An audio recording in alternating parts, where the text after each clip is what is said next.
Selamat pagi, kita jumpa lagi dengan materi bahasa Inggris. English is fun and sometimes is sophisticated. Lanjut, untuk materi kita hari ini kita membahas yang namanya to be. What is to be? To be itu apa?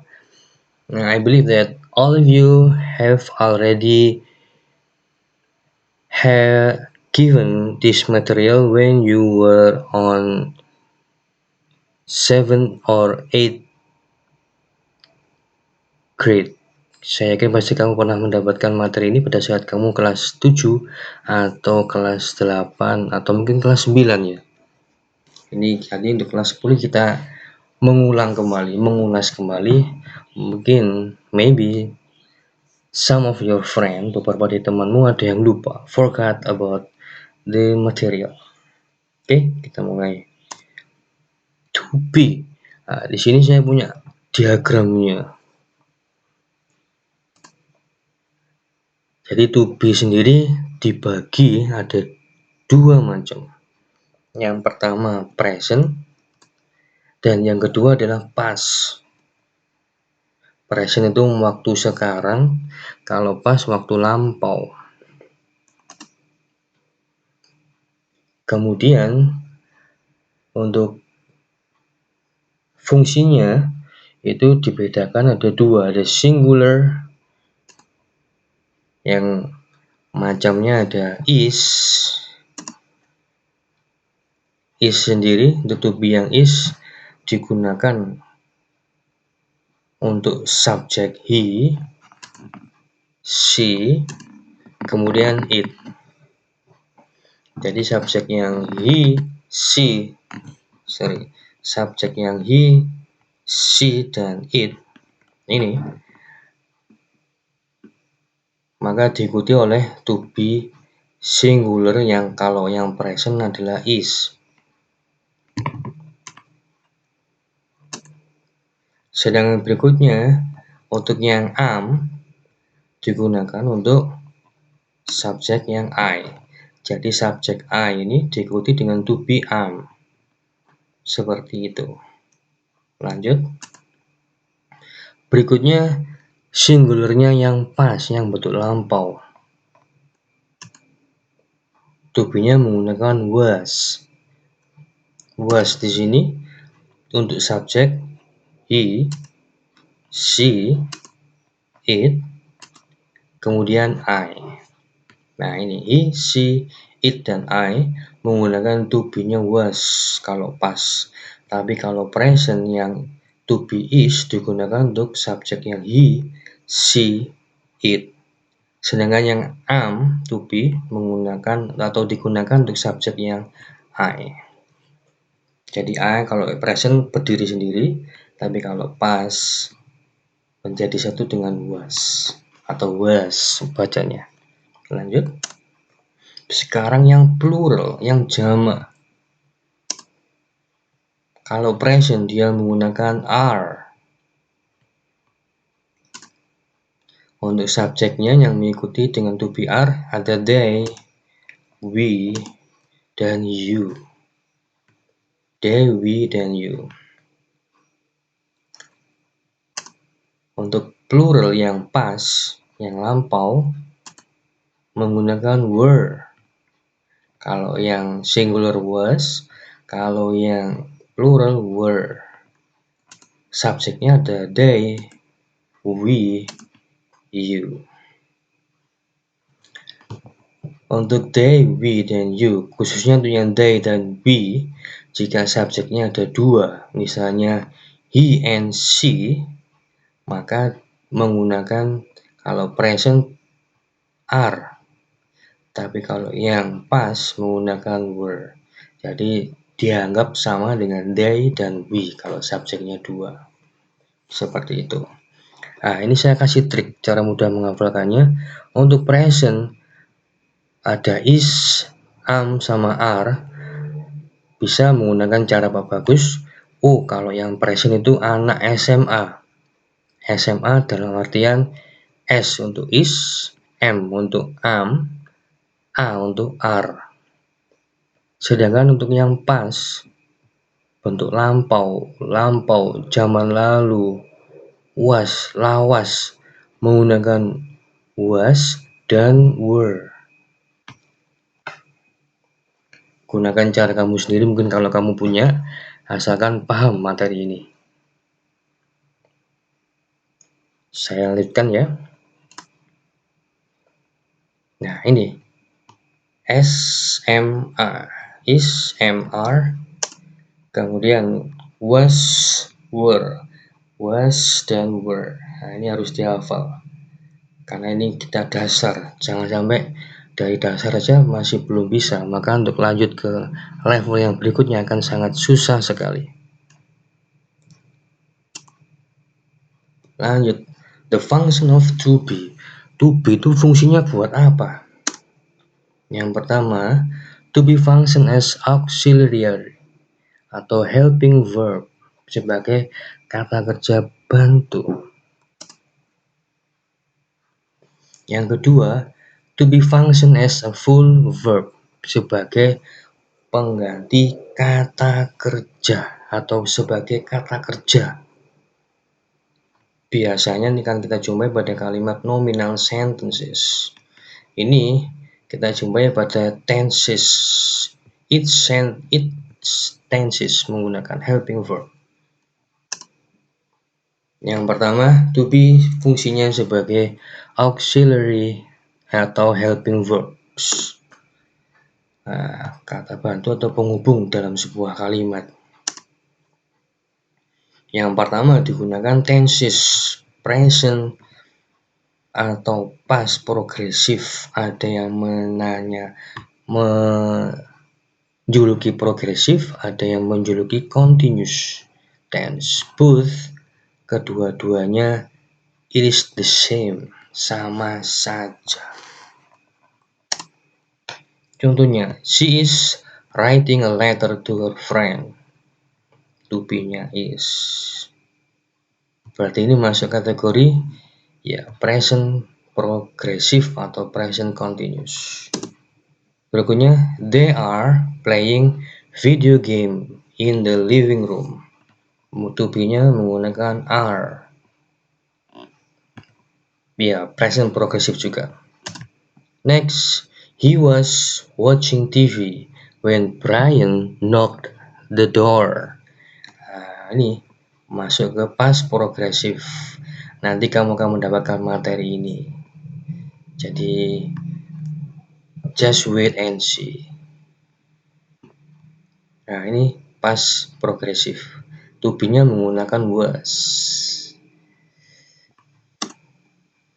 Berikutnya, I am swimming in the swimming pool right now. Menggunakan tensesnya present progressive. To be-nya am.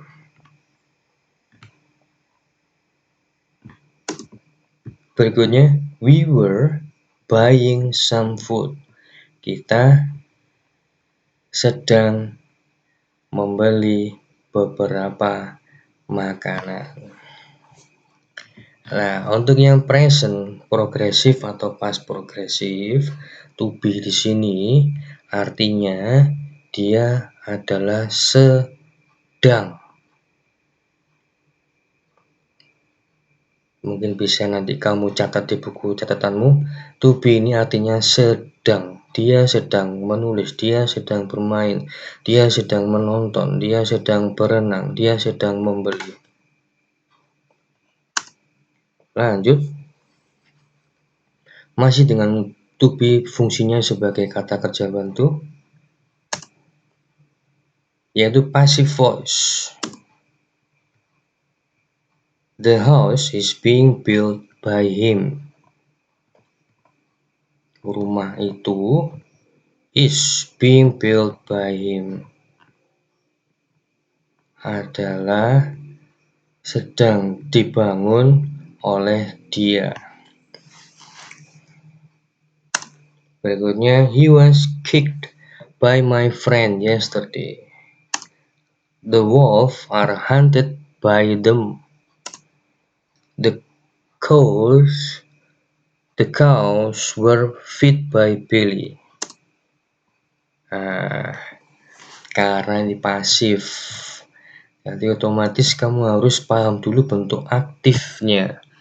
Aktifnya untuk yang to be-nya ini, sementara ini untuk digunakan pada pasif. Kalau aktif, to be-nya ini hilang, Mas. Tinggal kamu lihat rumusnya. Kalau dia menggunakan ing, berarti dia masuk ke dalam progresif. Kalau dia menggunakan bentuk ketiga, to be-nya was, dia termasuk ke dalam simple past. Nah, kalau yang ini, dia masuk ke yang namanya simple present karena to be-nya are. Kalau yang ini, dia masuk ke dalam simple past.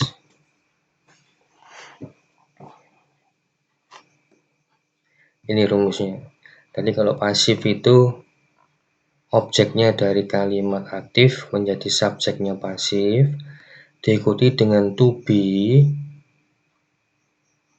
To be-nya nanti lihat tenses yang diaktif, dia menggunakan tenses apa. Maka bentuk pasifnya to be-nya juga mengikuti. Diikuti dengan kata kerja ketiga, diikuti dengan by. By di sini maksudnya oleh. Diikuti dengan subjek. Subjeknya dari kalimat aktif menjadi objeknya kalimat pasif. Jadi bolak-balik. Baru kemudian kata keterangan. Jadi untuk kata keterangan baik aktif atau pasif selalu ada di akhir kalimat. Baik itu keterangan tempat dan keterangan waktu.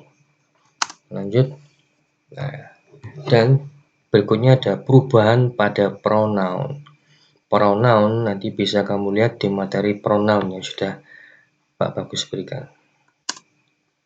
Lanjut.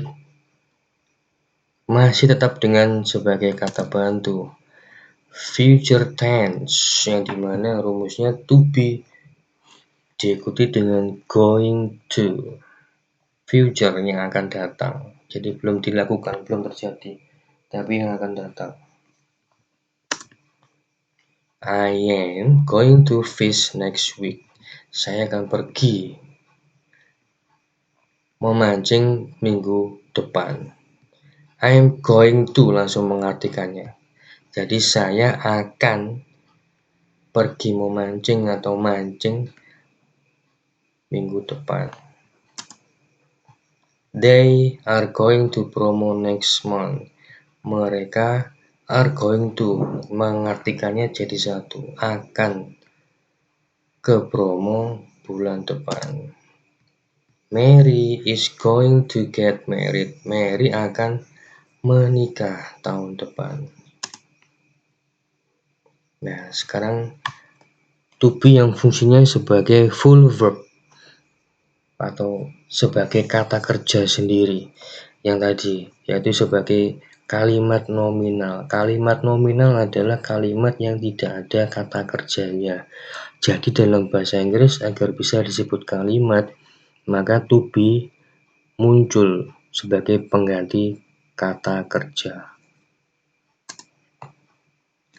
Nah itu.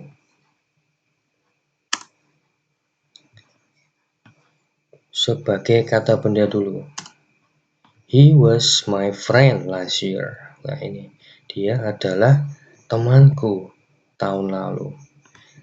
Untuk yang ini, maka to be-nya artinya adalah. My name is John. Namaku adalah Johnny. Kata benda, friend kan, teman, kata benda. Benda hidup, teman, orang, manusia, sama dengan itu Johnny. Jadi benda tidak hanya benda mati, ada benda hidup. Benda mati nanti ada meja, kursi, table, chair. Benda hidup, living things, ada human, animal, plants, ada manusia, hewan, dan tumbuhan. Kemudian sebagai kata sifat, Bayu is smart. Bayu adalah pintar.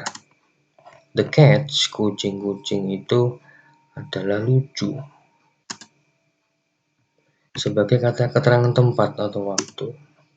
The pencils are on the table. Pensil-pensil itu ada di atas meja.